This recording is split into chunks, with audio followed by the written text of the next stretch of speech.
ఒకప్పుడు హిందూ ధర్మంలో పశుబలి చాలా ఎక్కువగా ఉండేది. ఇది ఒక దురాచారం అని, ఇది తప్పుడు పద్ధతి అని హిందువులే స్వయంగా తెలుసుకున్నారు. దీనికి ధర్మం యొక్క ఆత్మతో ఎటువంటి సంబంధం లేదని గ్రహించి ధర్మం పేరిట చేసే పశుబలులను హిందువులు ఆపేశారు.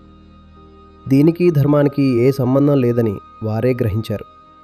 ఇది కేవలం మన రుచి కోసం, మన స్వార్థం కోసం అజ్ఞానంతో మొదలుపెట్టిన ఒక సంప్రదాయం మాత్రమే అని తెలుసుకుని దాన్ని తొలగించారు.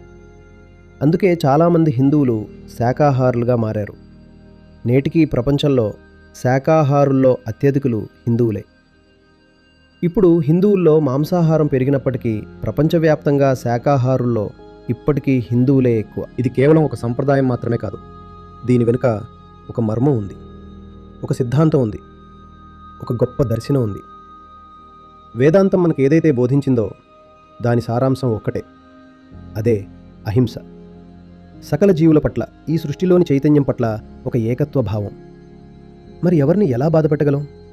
తన చైతన్యం ఏదో నా చైతన్యం కూడా అదే. తను ఏది కోరుకుంటుందో నేను కూడా దాన్నే కోరుకుంటాను. నా కళ్ళలోని దాహం ఏదో తన కళ్ళలోని దాహం కూడా అదే. మరి నేనెలా తన గొంతు కోయగలను? అందుకే భారత్ ఎప్పుడూ దాడులకు దిగలేదు. ఎందుకంటే భారత్కు ఆ లోతైన విషయం అర్థమైంది.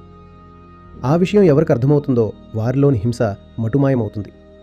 ఎవరికైతే ఇది అర్థం కాదో వారు ఖచ్చితంగా హింసాత్మకంగానే ఉంటారు. వారు గొంతులు కోయడానికే ప్రాధాన్యత ఇస్తారు.